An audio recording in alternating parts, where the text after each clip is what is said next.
इस वक्त जो अनडिक्लेयर्ड मार्शल लॉ लग चुका है, जी इंशाल्लाह उम्मीद तो यही है कि हमारा सड़कों पर निकलने का इरादा भी है।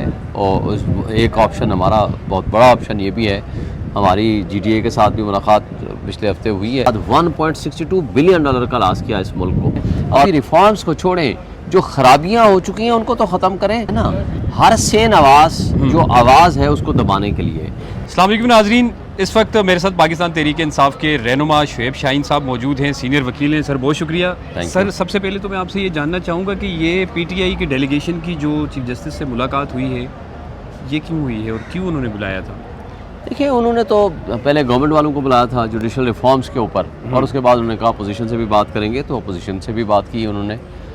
देखिए, हमने तो बड़ा वाज़ेह तौर पर अपना पैगाम दिया है कि जिस मुल्क में 26वीं आईनी तरमीम के ज़रिए अदलिया को पाबंद कर दिया गया हो, अदलिया को जंजीरें डाल दी गई हों, अदलिया आज़ाद ही ना हो, वहाँ इंडिपेंडेंस ऑफ जुडिशरी का कॉन्सेप्ट जो है वो बिल्कुल मलिया मेट हो चुका हो, तो वहाँ हम क्या तवक्को रखेंगे?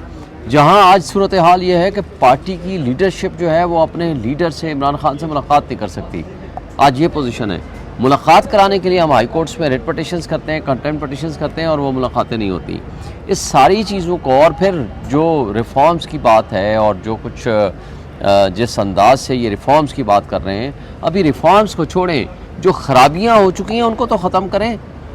तो अल्लाह करे या अफरीदी साहब को अगर ये एहसास हो जाए कि इस मुल्क में बुनियादी इंसानी हुकूक की जो खिलाफ वर्जी हो रही है, जिस तरह जमहूरियत को दफन किया गया, जिस अंदाज से लोगों को उठाया जा रहा है, और जिस तरीक़े से लोगों को यहाँ सीधी गोलियाँ मारी गई 26 नवंबर को, और जिस तरीक़े से आइन और क़ानून की पामाली हो रही है, तो मेरा ख़्याल है बतौर चीफ जस्टिस उनके फ़राइज़ में शामिल है। और अगर ये नहीं कर सकते तो मेरा ख्याल है कि फिर उनको रिज़ाइन कर देना चाहिए। अच्छा सर, ये भी बताएं कि PTI का जो डेलीगेशन गया है, उन्होंने 8 फरवरी के बाद से ये पिछले 2.5 साल से जो कुछ पाकिस्तान तहरीक इंसाफ के साथ हुआ वो सब कुछ उनके सामने रखा, लेकिन और 26वीं आईनी तरमीम भी, और 26वीं आईनी तरमीम के बाद ही याहिया अफरीदी साहब जो है वो यहाँ पर चीफ जस्टिस आए हैं।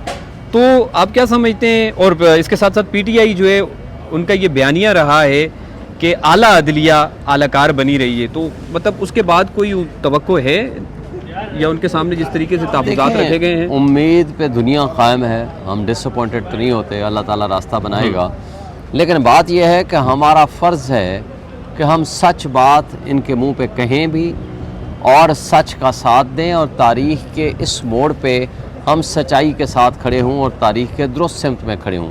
अल्हम्दुलिल्लाह हम अपनी ड्यूटी कर रहे हैं और आइंदा भी हम अपनी करते रहेंगे। और ये ग्रैंड अलायंस की जो बातें चल रही हैं कि ईद के बाद, तो ग्रैंड अलायंस में तमाम जो जमातें उनके साथ बातचीत तो आप लोगों की हुई है, तो मतलब क्या इरादा रखते हैं? दोबारा सड़कों पे निकलेंगे?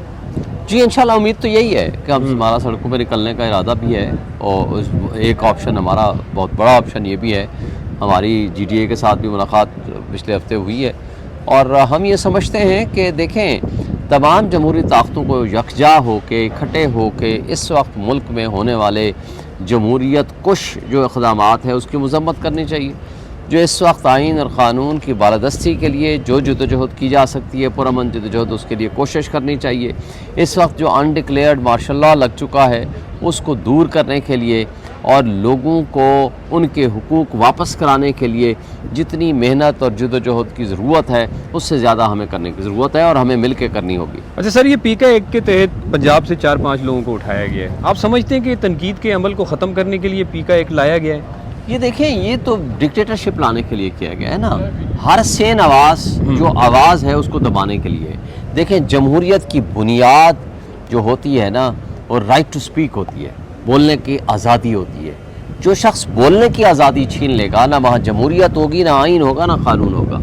ये बुनियादी इंसानी हुकूक की भी खिलाफ वर्जी है, ये फंडामेंटल राइट्स की भी खिलाफ वर्जी है, ये आपकी ह्यूमन राइट्स की खिलाफ वर्जी है, ये जो आपका एग्रीमेंट साइन कर चुके हैं यूनाइटेड नेशंस के साथ उसकी भी खिलाफ वर्जी है। और ये किसी सूरत कोई मुआशरा ये कब्रिस्तान जैसी खामोशी बर्दाश्त नहीं कर सकता। ये बेसिकली आपने देखा पिछले 1 साल से पहले फायर वॉल लाए, उसके बाद नेट स्लो किया, नेट स्लो करने के बाद 1.62 बिलियन डॉलर का लॉस किया इस मुल्क को, और उसके बाद अब तरीका वारदात ये अडॉप्ट किया कि ऐसा काला कानून लाया जाए जिसके ज़रिए से लोगों के ऊपर तशद्दुद करके ज़बरदस्ती उनको उठा करके उनको अगवा करके उनके ज़रिए से ऐसी स्टेटमेंट्स लाई जाएं जिसके नतीजे में उनको एक बेनिफिट मिले और जिसके नतीजे में वो अपने मुल्क को में हर उठने वाली आवाज़ को दबा सकें और उसको बंद कर सकें। सर आखिर में मुझे ये बता दें कि शेर अफजल मरवत साहब टीवी स्क्रीन पे बैठ के वो जर्नलिस्ट जो एंटी पीटीआई समझे जाते हैं उनके प्रोग्राम्स में बैठ के वो बयानात दे रहे हैं। इमरान खान के ख़िलाफ़ भी उन्होंने कहा है कि अगर इमरान खान चाहें तो ये मेरे ऊपर जो पार्टी के अंदर से जो एक कंपेन है वो बंद हो सकती है, लेकिन उन्होंने कहा आप अज़हर मशवानी के पास जाएं, लेकिन अज़हर मशवानी भी इसमें अपना हिस्सा डाल रहे हैं। क्या समझते हैं इस तरह के बयानात जो हैं वो उसूली तौर पर नहीं करने चाहिए? ये पार्टी के इंटरनल अफेयर्स होते हैं, इस तरह की बातें करने से पार्टी के